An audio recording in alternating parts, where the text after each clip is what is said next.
Hey, Matchmaker's Way here. Well, we've had a bit of a problem with a customer's boat. I'm just going to give you guys a quick 1-2 on, and hopefully we come up with a solution. So this customer has a Helix 10 Gen 4, and right there we got a trolling motor, Corova, MDI. We have a 360. You can see I got this in a bucket of water, and unfortunately I already started pulling some stuff apart on this boat. And the problem we are having is the customer's sweep speed on his 360 is not as fast as it should be. It is about 2 minutes to do a full 360 sweep. If I connect the 360 direct or change the settings and connect the transducer, I'm getting a sweep speed of about 17, 18 seconds. So right where we want it. I think we have the problem narrowed down, so we're going to do a quick test here. What we're going to do is we are testing the transducer in the trolling motor. We're not getting a digital readout on that transducer.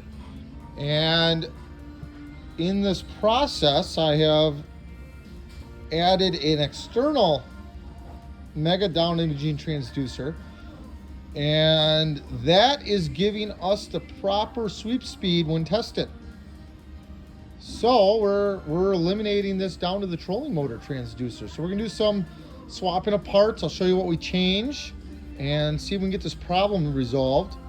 Might help somebody else that has the same issue. This is not something I see a lot. First time we've had a problem like this with 360. They've been pretty good. So we'll see what this does and try to give you guys a quick update and see if this helps somebody. All right, so what we have here is this is the customer's unit. It's a Helix 10. His trolling motor, like I said, his 360. It's plugged into the boat's setup. And I know this looks like a mess right now because we've been doing test after test after test. But we'll do a video of this all cleaned up when it's said and done. But you can see here his sweep speed, how fast that sweep is rather slow. Now we're gonna go in here, we're gonna hit menu, try to get the glare of the light set. We go down here to sweep speed. You can see it's at 6. So it's at full speed that Humminbird does. I have done several tests on this. We thought it was a head unit problem for quite a while. And then today, during our testing, I talked to the rep from Humminbird. He was very helpful. I want to give him a shout out. Thank you very much. On my unit, which is a Helix 9 MDI, everything's got the current software version. You got to make sure you have all your updates. My unit up till today, the sweep speed was like 16 seconds, 18 seconds, right where we want it to be. Then today, mine started acting the same as the customers here. And that's the first time that it did it, so we went back to the drawing board. Now what we're gonna do here is I have another trolling motor. We're gonna plug its transducer into the unit, and I'm gonna show you guys what we want it to do and what we have found the problem to be. All right, before I plug the other trolling motor in, I just want to show you guys a couple other quick things on the unit that's active with everything acting up. So one thing that we want to make sure is when you go here, sonar connected transducer, you're going to scroll down, connected transducer. You'll see here we have a built-in HW, MDI Plus, and 360. We do want to tell it it's on the correct transducer, but on this unit, when I switch it to plain 360, I don't change any of the wiring, right? No connection changes, anything. We get a full sweep speed. We're really good. We're right where we want to be. That's what we're shooting for when it's connected to a trolling motor. But you can see here that we got what we need. When we go back to sonar, connected transducer,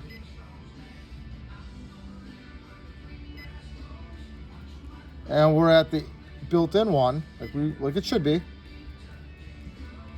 you can see we don't have a digital readout on depth. And we're gonna go view. We're just gonna go system status, because in the top of the system status screen, it gives me a depth reading, okay? And I got nothing. All right. So now we're gonna hook up a different transducer. It's gonna be a trolling motor built in, because we're trying to figure out exactly what our problem is. And that is where we got some good results. So hold on 1 second here. We'll make those connection changes. All right, every time I make a change in connections, I'm shutting this unit off, restarting it. So obviously I'm not gonna make you guys watch it go through its boot up. But we could see here, I have this connected to another trolling motor. I know it's not in the water. Unfortunately, I can only do so much here, but I am getting something for digital depth. 5.7 feet, it's obviously not that, but we're getting something, which is a big deal for our testing process here. We're gonna go 360 view, and we can look there. We got a nice full sweep speed, right where we want it to be. Like I said, I've been chasing this problem for a little bit. You can see here we got the proper transducer connected. So when we're going through everything, we have all our setup stuff, how we want it. But we have narrowed this problem down to something with the trolling motor. Now, I obviously did not show this, but I switched out the adapter cord. That's your cord that goes through the coil cord. We switched that, no change. There's one connection at the top of the unit. That's this silver connection right there.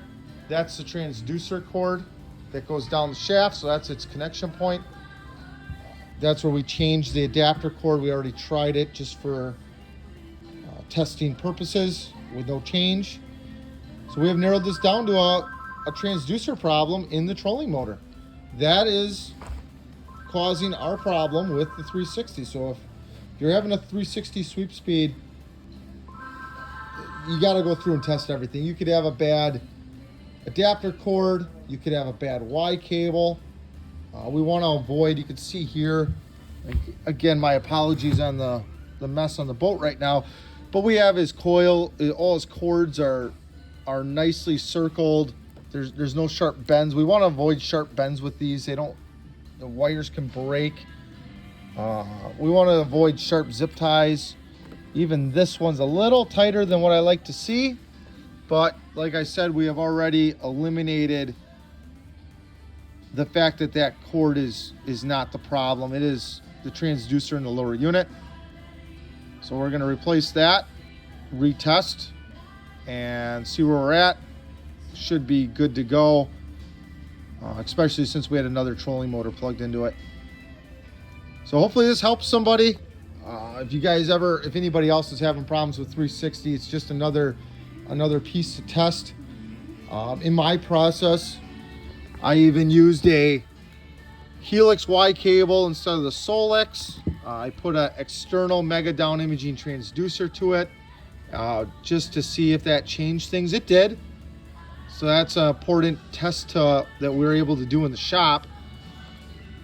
You do not, obviously, might not have that capability with where you're at, and the having stuff in a bucket of water, you got to have water to sense. The transducer needs a water sensor in the water, but it's good to keep in mind that it needs a return on depth in order to work properly. So when you talk to Humminbird, if you're on the phone with them, they're going to tell you you got to be in the water, and that's why we got to be in the water to really confirm some of this.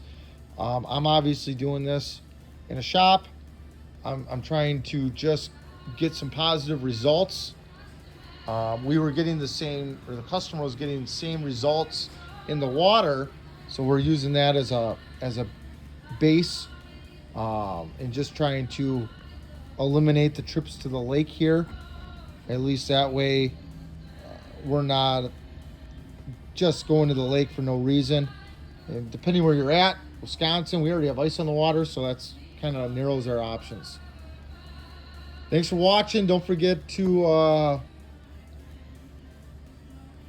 join our channel, follow us. We really need some more followers. Appreciate it if you do. And good luck. We'll talk to you next time.